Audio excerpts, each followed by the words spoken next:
প্রবাসীদের ভোটাধিকার নিশ্চিতে সরকার কাজ করছে বললেন প্রধান উপদেষ্টা। সুষ্ঠু নির্বাচন আয়োজনের প্রতিশ্রুতি।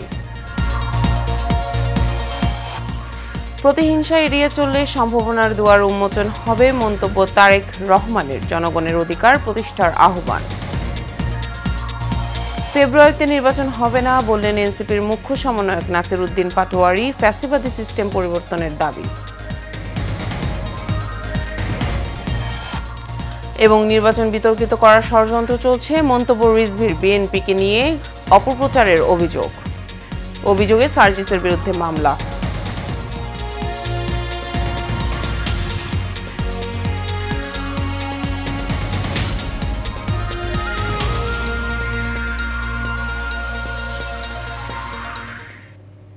স্বাগত এশিয়ান নিউজে, আপনাদের সাথে আছি আমি ইশিকা জাহান মিলা। এতক্ষণ শুনছিলেন বিআরবি কেবল ইন্ডাস্ট্রিজ লিমিটেড সংবাদ শিরোনাম। এবার বিস্তারিত। আগামী নির্বাচনে প্রবাসীদের ভোটাধিকার নিশ্চিতে সরকার কাজ করছে বলে জানিয়েছেন প্রধান উপদেষ্টা ডক্টর মোহাম্মদ ইউনূস। গতকাল মালয়েশিয়ার কুয়ালালামপুরে প্রবাসী বাংলাদেশিদের সঙ্গে এক মতবিনিময় সভায় এই কথা বলেন প্রধান উপদেষ্টা প্রফেসর মোহাম্মদ ইউনূস। এ সময় বাংলাদেশের অর্থনীতিতে গুরুত্বপূর্ণ অবদান রাখায় মালয়েশিয়ায় প্রবাসী বাংলাদেশিদের কৃতজ্ঞতা জানিয়ে প্রধান উপদেষ্টা বলেন, দায়িত্ব গ্রহণের পর থেকে সরকার চেষ্টা করছে প্রবাসীদের সঙ্গে আলোচনা করতে, তাদের কথাগুলো শুনতে। আগামী নির্বাচন অবাধ, গ্রহণযোগ্য ও সুষ্ঠু হবে বলেও জানান ডক্টর ইউনূস। জিনিসের অভাব আছে, পাসপোর্ট রিনিউড হয় না বা কিছু একটা হয়েছে, কিন্তু ভোটার আপনি হবেন, ভোটার হবেন, আপনি ভোট দিতে পারবেন। যতক্ষণ পর্যন্ত বাংলাদেশের নাগরিক আপনি ভোট দিতে পারবেন। কাজেই সেটার ব্যবস্থা হয়েছে এবং ইলেকশন কমিশনের সঙ্গে আমাদের আলাপ আলোচনা হয়েছে। তারা আশ্বাস দিয়েছে যে তারা সমস্ত প্রস্তুতি দিচ্ছে যাতে এই ইলেকশনে যারা বাইরে আছেন, তারা প্রবাসী বাংলাদেশি যে যেখানে আছেন সেখান থেকে ভোট দিতে পারবে। ব্যবসার জন্য বাংলাদেশ অপার সম্ভাবনাময়, এমন মন্তব্য করে মালয়েশিয়ার বাংলাদেশিদের এদেশে বিনিয়োগের আহ্বান জানিয়েছে প্রধান উপদেষ্টা অধ্যাপক মোহাম্মদ ইউনূস। গতকাল বাণিজ্য ও বিনিয়োগ বিষয়ক সভায় তিনি এই আহ্বান জানান। দেশটিতে প্রধান উপদেষ্টার রাষ্ট্রীয় সফরের দ্বিতীয় দিনে সংলাপের আয়োজন করে বাংলাদেশ হাই কমিশন ও বিডা। এতে অংশ নেন মালয়েশিয়ার চেম্বার অব কমার্সের নেতারা সহ ব্যবসায়ী প্রতিনিধিরা। শান্তিতে নোবেলজয়ী ডক্টর মোহাম্মদ ইউনূস বলেন, ব্যবসা বান্ধব পরিবেশ তৈরিতে শুরু থেকেই বিভিন্ন পদক্ষেপ নিয়েছে অন্তর্বর্তী সরকার। এখন বাংলাদেশ ব্যবসার জন্য প্রস্তুত। অধ্যাপক মোহাম্মদ ইউনূস এ সময় উল্লেখ করেন, নতুন বাংলাদেশ গড়তে দরকার অর্থনৈতিক সমৃদ্ধি। এজন্য মালয়েশিয়ার ব্যবসায়ীদের বিনিয়োগের আহ্বান জানান তিনি।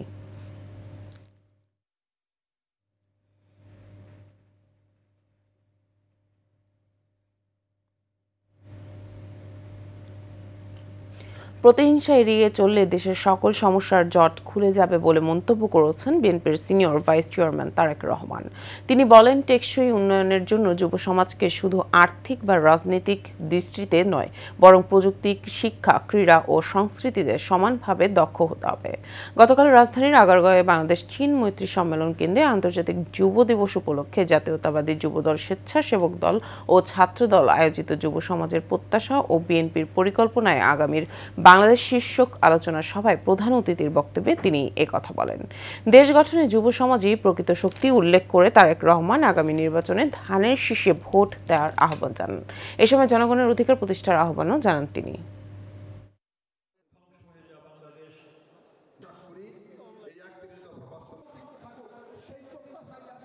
দেশের সর্বস্তরের জনগণের কাছে আমার আহ্বান, আগামী নির্বাচনে ধানের শীষে ভোট দিন, দেশ গড়ার সুযোগ নিন। দেশের সকল মানুষের কাছে এতটুকু বলতে চাই, ভোট দিলে ধানের শীষে, দেশ গড়ব মিলেমিশে। জাতীয় নাগরিক পার্টির মুখ্য সমন্বয়ক নাসির উদ্দিন পাটোয়ারি বলেছেন, নির্বাচনের তারিখ ঘোষণা করা হয়েছে ফেব্রুয়ারিতে, তবে নির্বাচন ফেব্রুয়ারিতে হবে না। গতকাল রাজধানীর কৃষিবিদ ইনস্টিটিউশন বাংলাদেশে এই কথা বলেন তিনি। জাতীয় যুব সম্মেলন নাসির উদ্দিন পাটোয়ারি বলেন, যদি ফেব্রুয়ারিতে নির্বাচন হয় তাহলে আমার যেই ভাইয়েরা শহীদ হয়েছিল সংস্কারের জন্য, একটি নতুন সংবিধানের জন্য রক্ত দিয়েছিল, সেই মরদেহটা সরকারকে ফেরত দিতে হবে। একই সংবিধানে একই ফ্যাসিবাদী সিস্টেমে নির্বাচনে যাচ্ছি, তাহলে এতগুলো মানুষের শহীদ হওয়ার দরকার কি ছিল বলেও প্রশ্ন রাখেন তিনি।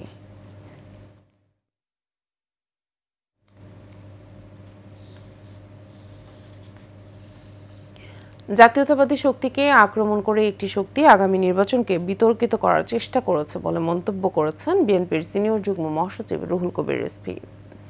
গতকাল বনানী কবরস্থানে আরাফাত রহমান ৫৬তম জন্মবার্ষিকীতে শ্রদ্ধা নিবেদন ও দোয়া মাহফিল শেষে এমন মন্তব্য করেন তিনি। বিএনপির ডানে বামে সামনে পেছনে কোনো প্রভু নেই, বিএনপি চায় সব সময় স্বাধীনতা ও গণতন্ত্র পূর্ণ প্রতিষ্ঠা। তিনি বলেন, ফ্যাসিবাদ কায়েমের জন্য আবারও উত্তেজনাপূর্ণ কথা বলা শুরু করেছে অনেকে। এ সময় তিনি আরও বলেন, গোটা জাতি অপেক্ষা করছে একটি অবাধ নির্বাচনের জন্য, তবে অনেকেই নির্বাচন নিয়ে ষড়যন্ত্রে লিপ্ত আছে।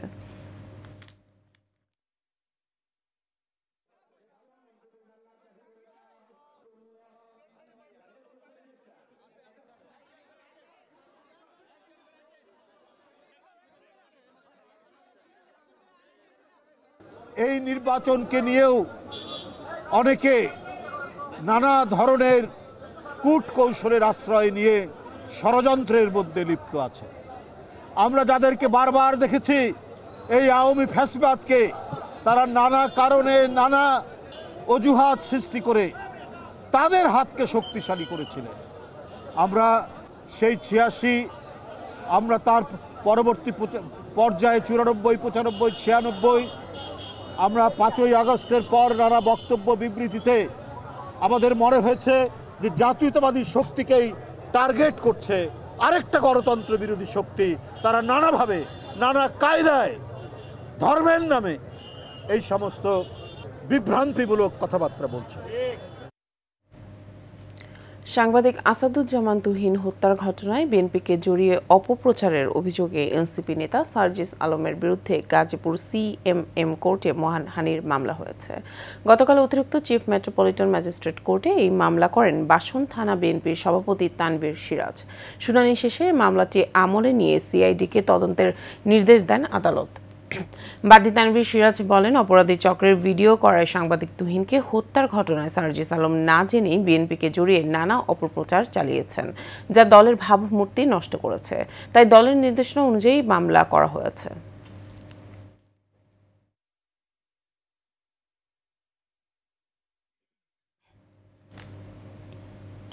পেঁয়াজের দাম নিয়ন্ত্রণে আমদানি উন্মুক্ত করে দেওয়া হবে। এর পাশাপাশি পাম অয়েলের দাম লিটারে ১৯ টাকা কমিয়ে ১৫০ টাকা নির্ধারণ করা হয়েছে। গতকাল সচিবালয়ে এইসব কথা জানিয়েছেন বাণিজ্য উপদেষ্টা শেখ বশির উদ্দিন। এদিকে বাণিজ্য সচিব বলেন, চলতি অর্থবছরে সরকারের রপ্তানি আয়ের লক্ষ্যমাত্রা $৬,৩৫০ কোটি নির্ধারণ করা হয়েছে। বিস্তারিত নূর মোহাম্মদ ভূঁইয়ার রিপোর্ট। টানা ৪ মাস স্থিতিশীল থাকার পর ঊর্ধ্বমুখী দেশের বর্তমান মূল্যস্ফীতি, এতে কিছুটা নড়েচড়ে বসেছে বাণিজ্য মন্ত্রণালয়। বেঁধে দেয় ২০২৫-২৬ অর্থবছরের রফতানি লক্ষ্যমাত্রা। সচিবালয়ের সংবাদ সম্মেলনে বাণিজ্য সচিব জানান, চলতি অর্থবছরে সরকারের রফতানি আয়ের লক্ষ্যমাত্রা $৬,৩৫০ কোটি নির্ধারণ করা হয়েছে। তো তবে আমরা সেক্টরের সাথে বসে বিস্তারিত একদম ডিটেইলড স্টেক হোল্ডার কনসালটেশন করেই কিন্তু এটা করেছি, এবং সেই কারণে দেখবেন যে গত বছরের লক্ষ্যমাত্রার সাথে অর্জনের মোটামুটি বেশ ভালো সামঞ্জস্য আছে। সাংবাদিকদের প্রশ্নের জবাবে বাণিজ্য উপদেষ্টা শেখ বশির উদ্দিন বলেন, যুক্তরাষ্ট্রের আরোপিত শুল্ক আরও কমাতে প্রয়োজনীয় সব ব্যবস্থা নেবে সরকার। ট্যারিফ অ্যান্ড নন ট্যারিফ যে অ্যাক্টিভিটিসগুলো মার্কিন যুক্তরাষ্ট্রের সাথে আমাদের শুল্ক আলোচনার মধ্যে উদ্ভাবিত হয়েছে, আমরা এইসব বিষয়ে সমাধান করার চেষ্টা করেছি এবং আমাদের যে টেকনিক্যাল ব্যারিয়ার্স ট্রেড যে বিষয়গুলো ছিল এগুলো আমরা অ্যাড্রেস করার চেষ্টা করেছি এবং আমাদের ছাড় দেওয়া অ্যাজ সাচ, আপনারা জানেন যে আমাদের অনেক ধরনেরই আমদানি শুল্ক যেগুলো অলরেডি 0 থেকে 1% মধ্যে আসে। এই বাণিজ্য উপদেষ্টা জানান, পেঁয়াজের দাম নিয়ন্ত্রণে আমদানি উন্মুক্ত করে দেওয়া হবে, পাশাপাশি কমানো হয়েছে পাম অয়েলের দাম। আমরা তো বহুদিন ধরে পেঁয়াজ আমদানি করছি না।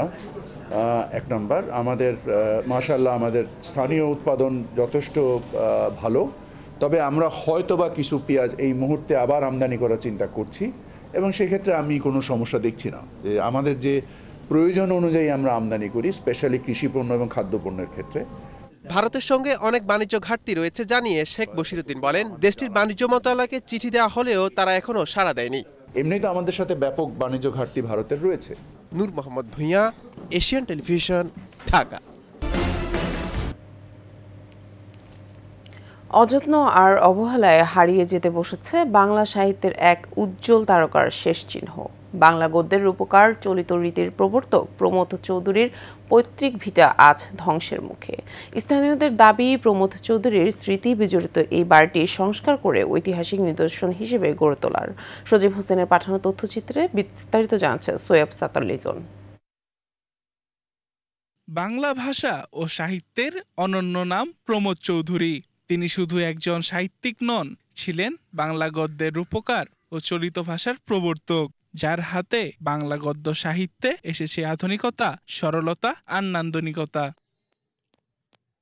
বাংলা সাহিত্যের এই নক্ষত্রের জন্মভূমি পাবনার চাটমোহরের হরিপুর গ্রামের পৈতৃক ভিটা আজ ধ্বংসের মুখে। যে মাটিতে প্রথম শ্বাস নিয়েছিলেন এই জ্ঞান তাপস, আজ সেই স্থান অবহেলিত, পরিত্যক্ত আর নিঃসঙ্গ।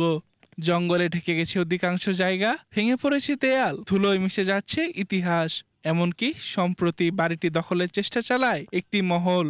এছাড়া প্রমথ চৌধুরীর স্মৃতি ধরে রাখতে তৈরি করা স্মৃতি সংরক্ষণ পরিষদ মুখ থুবড়ে পড়েছে অর্থ সংকটে। কথা সাহিত্যিক প্রমথ চৌধুরীর পিত্রালয় বলা চলে এবং উনি এখানে বসবাস করেছেন।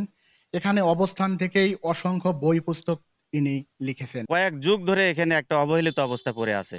আমাদের প্রজন্মের পর প্রজন্মের যারা বাচ্চারা আছে তারা যেন বুঝতে পারে যে আসলে প্রমথ চৌধুরী নামের একটি ভিটা আছে। অতীতে এই জায়গাগুলো জোরপূর্বক বেদখল করা হয়েছিল। সরকারের কাছে আবেদন জানাই এই জায়গা জমিটা রক্ষণাবেক্ষণের ব্যবস্থা করে। এদিকে উপজেলা নির্বাহী কর্মকর্তা বলছেন, ইতিমধ্যেই বিষয়টি পর্যবেক্ষণ করা হয়েছে, শিগগিরই নেওয়া হবে উদ্যোগ। এই ভিটাটিকে ইতিমধ্যে উপজেলা প্রশাসন কর্তৃক অবৈধ দখলদার মুক্ত করা হয়েছে এবং সেখানে একটি পাঠাগার স্থাপন করা হয়েছে। এই স্থাপনাটিকে সংরক্ষণ করার জন্য ইতিমধ্যে আমরা প্রত্নতত্ত্ব অধিদপ্তরের সাথে কথা বলেছি এবং উপজেলা প্রশাসন বিভিন্ন উদ্যোগ গ্রহণ করছে যাতে এটিকে একটি পর্যটন স্পট হিসেবে গড়ে তোলা যায়। যে বাড়িটি হওয়া উচিত ছিল একটি স্মৃতি সংরক্ষণ কেন্দ্র, তা কেন ধ্বংসের মুখে, সেই প্রশ্ন সকলের। Syed Sattar Lizon, Asian television. নেত্রকোনার আটপাড়ার উপজেলা নির্বাহী কর্মকর্তা রুয়েল সাংমার দ্বারা একজন দিনমজুরকে জনসমক্ষে পিটিয়ে আহত করার ভিডিও সামাজিক যোগাযোগ মাধ্যমে ভাইরাল হয়েছে। ভিডিওতে দেখা যায় ইউএনও রুয়েল সাংমা একটি ঘরে এক দিনমজুরকে নিজেই লাঠি দিয়ে পিটিয়ে আহত করছেন। ঘটনাটি ঘটেছে আটপাড়া উপজেলার বানিয়াজান ইউনিয়ন পরিষদের ভিতরে। বিজিএফের চাল বিতরণের সময় দুর্জয় ভিড়ের মধ্যে চাল আনতে গেলে ইউএনওর শরীরের সাথে তার ধাক্কা লাগে। এই ধাক্কা লাগার অপরাধে পরিষদের ভিতরেই জনসমক্ষে আনসারের কাছ থেকে লাঠি নিয়ে নিজেই দিনমজুর দুর্জয়কে বেধড়ক পিটাতে থাকেন ইউএনও। এ ব্যাপারে ভুক্তভোগী জেলা প্রশাসক বরাবর লিখিত অভিযোগ দায়ের করেছেন এবং আমলি আদালতেও মামলার প্রস্তুতি চলছে। অনেক লোকজন ছিল, তারপর ইউনুস স্যার আসে, আসার পরে একটা বাস ছিল, ওই বাসটা খুলে দিছে। তারপরে অনেক মানুষ ধাক্কাধাক্কি লাগিয়া আমি ইউনুস স্যারের কাছে যা পুইরা গেছি গিয়া। তারপর ইউনুস স্যার আমার দুই চারটা চড় চাপ্পল দিছে, তারপরে ভিতরে নিছে। ভিতরে নেওয়ার পরে দৌড় মারিয়ে দিছে। দৌড় মারার পরে আমাকে লাঠি চালা করছে, অনেক মারধর করছে। শেরপুরের ঝিনাইগাতি সীমান্তবর্তী গজনী অবকাশের কাছে গারো পাহাড়ের পর্যটন স্থাপনা বনরানী ফরেস্ট রিসোর্টে অনৈতিক কার্যকলাপের অভিযোগ উঠেছে। স্থানীয় সূত্র ও প্রাপ্ত ভিডিও চিত্রে জানা যায়, প্রতিদিনই রিসোর্টটিতে 2500 টাকা রুম ভাড়া নিয়ে অবিবাহিত তরুণ তরুণী সহ নানা বয়সী নারী পুরুষ এসব অনৈতিক কাজে লিপ্ত হচ্ছে। গত 2 আগস্ট বিকেলে 2 তরুণ তরুণীকে রিসোর্টে ঢুকতে দেখে সন্দেহ হলে স্থানীয়রা সাংবাদিকদের খবর দেন। পরে সাংবাদিকরা রিসোর্টে দুজনের স্বামী স্ত্রীর প্রমাণ চাইলে ওই তরুণ তরুণী রিসোর্ট থেকে পালিয়ে যায়। এ বিষয়ে ঝিনাইগাতি থানার ওসি বলেন, এ ধরনের অনৈতিক কার্যকলাপের প্রমাণ পেলে দ্রুত আইনগত ব্যবস্থা গ্রহণ করা হবে।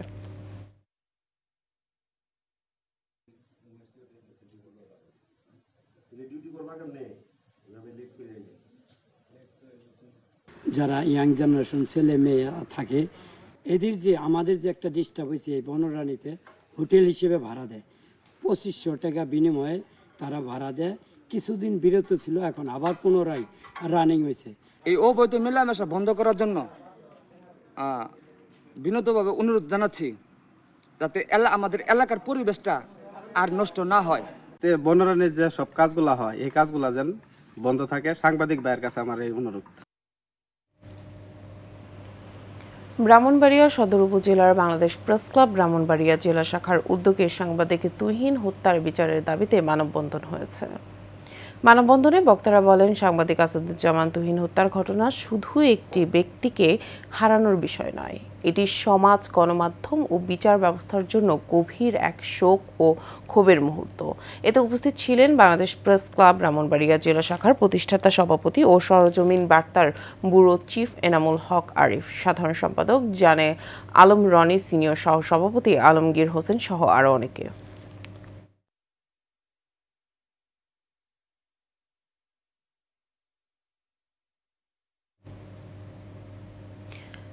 পেশাগত দায়িত্ব পালনে নিরাপত্তা চাই, সাংবাদিক সুরক্ষা, আইন চাই, এই স্লোগানে সাংবাদিক আসাদুজ্জামান তুহিন হত্যার প্রতিবাদে গাইবান্ধার সাদুল্লাপুরে মানববন্ধন হয়েছে। মঙ্গলবার সাদুল্লাপুর পাবলিক লাইব্রেরি অ্যান্ড ক্লাবের সামনে এই মানববন্ধন হয়। সাদুল্লাপুর প্রেস ক্লাবের সভাপতি তাজুল ইসলাম রেজার সভাপতিত্বে ও চ্যানেল এস সাদুল্লাপুর উপজেলা প্রতিনিধি আহসান হাবিব নাহিদের সঞ্চালনায় মানববন্ধনে বক্তব্য রাখেন উপজেলা বিএনপির আহ্বায়ক শামসুল হাসান শামসুল, জেলা তাঁতি দলের আহ্বায়ক আফ সাজ্জাদ হোসেন পল্টন সহ আরো অনেকে।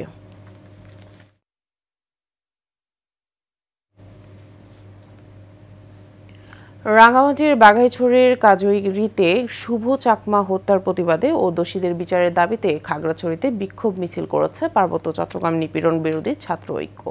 মঙ্গলবার সন্ধ্যায় খাগড়াছড়ি চেঙ্গি স্কয়ার থেকে মিছিলটি শুরু হয়, খাগড়াছড়ি মুক্ত মঞ্চে এসে শেষ হয়। পরে সেখানে এক সংক্ষিপ্ত সভা করেন বিক্ষোভকারীরা। পার্বত্য চট্টগ্রাম নিপীড়ন বিরোধী ছাত্র ঐক্যর সদস্য আকাশ ত্রিপুরার সভাপতিত্বে এ সময় বক্তব্য রাখেন কৃপায়ন ত্রিপুরা বিএমএস খাগড়াছড়ি জেলা শাখার সাধারণ সম্পাদক উকনু মার্মা ও তোষিতা চাকমা।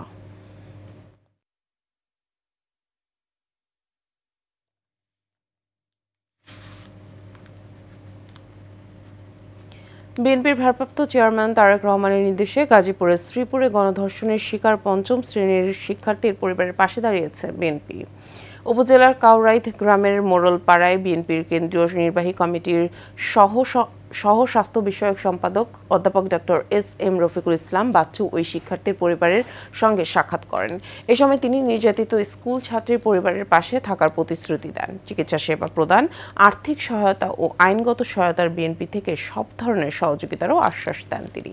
এছাড়াও দীর্ঘ সময় পার হলেও পুলিশ আসামিদের গ্রেফতার করতে না পারায় ক্ষোভ প্রকাশ করেন তিনি।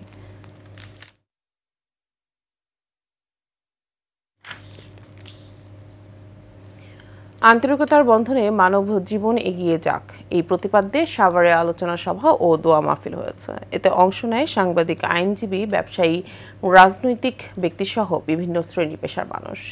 মামুনপাড়াটি প্যালেস অ্যান্ড কমিউনিটি সেন্টারে হাফেজ মাহবুবের উদ্যোগে এর আয়োজন করা হয়। এতে উপস্থিত ছিলেন সাভার প্রেস ক্লাবের সভাপতি নাজমুল হুদা, এশিয়ান টিভির আহসান উল্লাহ, বিশিষ্ট ব্যবসায়ী হাজি সেলিম মিয়া ও অ্যাডভোকেট জাহিদ আলম সহ অনেকেই। পরে দেশ ও জাতির কল্যাণে বিশেষ মোনাজাত করা হয়।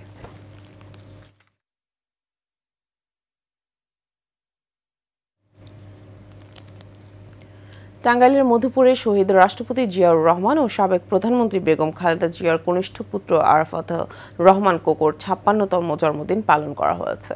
মঙ্গলবার মধুপুর কর্নেল আজাদ সমর্থন গোষ্ঠী কেন্দ্রীয় কার্যালয়ে আসন্ন জাতীয় সংসদ নির্বাচনে ধনবাড়ী মধুপুর আসন থেকে বিএনপির মনোনয়ন প্রত্যাশী অবসরপ্রাপ্ত লেফটেন্যান্ট কর্নেল মোহাম্মদ আসাদুল ইসলাম আজাদের সমর্থন গোষ্ঠীর আয়োজনে এই অনুষ্ঠান হয়। উপজেলা বিএনপির সাবেক সহসভাপতি আবুল কালাম আজাদের সভাপতিত্বে এতে বক্তব্য রাখেন উপজেলা বিএনপির সাবেক যুগ্ম সাধারণ সম্পাদক আশরাফুল ইসলাম মাসুদ, মির্জাবাড়ি ইউনিয়ন বিএনপির সাবেক যুগ্ম সাধারণ সম্পাদক মোহাম্মদ হাফিজুর রহমান, উপজেলা বিএনপির সাবেক অর্থ বিষয়ক সম্পাদক মোহাম্মদ জোহেব আলী মিন্টু সহ আরও অনেকে। গাজীপুরের কাপাসিয়ায় বারিশাবো ইউনিয়নের ৫ নং ওয়ার্ড বিএনপির অঙ্গ ও সহযোগী সংগঠনের উদ্যোগে উঠান বৈঠক অনুষ্ঠিত হয়েছে। মঙ্গলবার বিকেলে নরোত্তমপুর মেম্বার বাড়িতে এই আয়োজন অনুষ্ঠিত হয়। এতে বারিশাবো ইউনিয়ন মহিলা দলের সাধারণ সম্পাদক ফাতেমা আক্তারের সভাপতিত্বে প্রধান অতিথি হিসেবে উপস্থিত ছিলেন কাপাসিয়া উপজেলা বিএনপির আহ্বায়ক শাহ মোহাম্মদ রিয়াজুল হান্নান। এ সময় আবুল বাশার মাস্টার, ইউপি সদস্য রওশন আরা বিথি এবং বিএনপি অঙ্গ ও সহযোগী সংগঠনের নেতৃবৃন্দ উপস্থিত ছিলেন।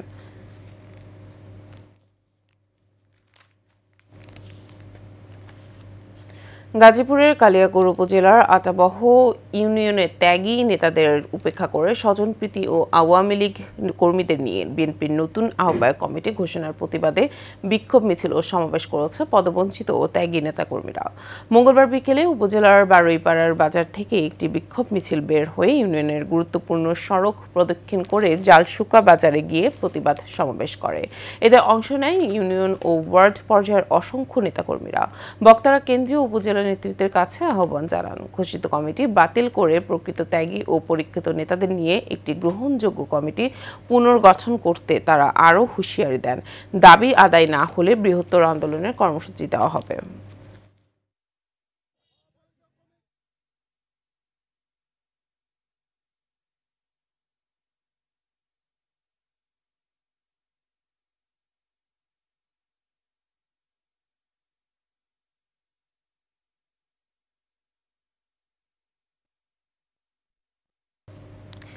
রাজধানীর দক্ষিণখান মহিলা কলেজের সামনে অসহায় ও দুস্থ মানুষের মাঝে গরুর মাংস বিতরণ করেছেন 46, 47 ও 48 নং ওয়ার্ডের নারী কাউন্সিলর পদপ্রার্থী সেতারা বেগম সেতু।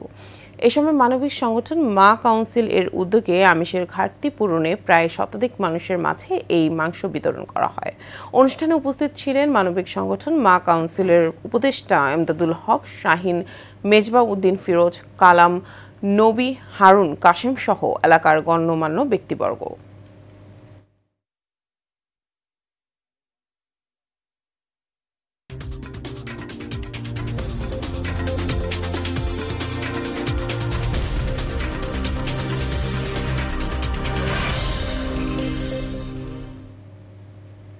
এবার খেলার খবর। ওয়ানডে র্যাঙ্কিংয়ে 20 দলের মধ্যে 9 থেকে আবারও 10ম স্থানে নেমে গেছে বাংলাদেশ। আইসিসির সর্বশেষ হালনাগাদে এই সংস্করণে অবনমন হয়েছে বাংলাদেশের। সরাসরি বিশ্বকাপে খেলতে হলে 2027 সালের 31 মার্চের র্যাঙ্কিংয়ে সেরা 8-এ থাকতে হবে বাংলাদেশকে। সর্বশেষ শ্রীলঙ্কার মাটিতে একটি ওয়ানডে জয় পাওয়ার পর 10 থেকে 9 নম্বরে উঠে এসেছিল টিম টাইগার্স। এবার না খেলেই আবারও অবনমন হলো শান্ত লিটনদের। এর আগে 2025 সালের মে মাসে আবার 10 নম্বরে নেমে যায় বাংলাদেশ।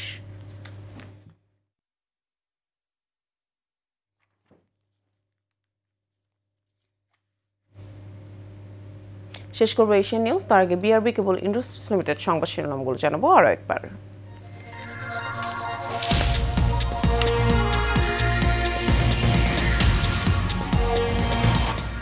প্রবাসীদের ভোটাধিকার নিশ্চিতে সরকার কাজ করছে বললেন প্রধান উপদেষ্টা। সুষ্ঠু নির্বাচন আয়োজনের প্রতিশ্রুতি।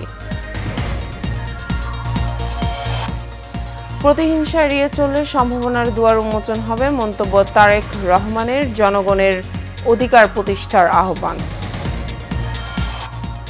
ফেব্রুয়ারিতে নির্বাচন হবে না বললেন এনসিপির মুখ্য সমন্বয়ক নাসির উদ্দিন পাটোয়ারি। ফ্যাসিবাদী সিস্টেম পরিবর্তনের দাবি।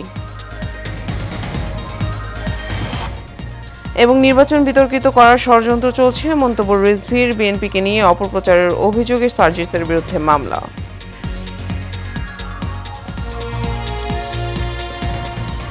এশিয়ান নিউজে পর্যন্ত পরবর্তী সংবাদ দেখার আমন্ত্রণ রইল সবাইকে। ধন্যবাদ।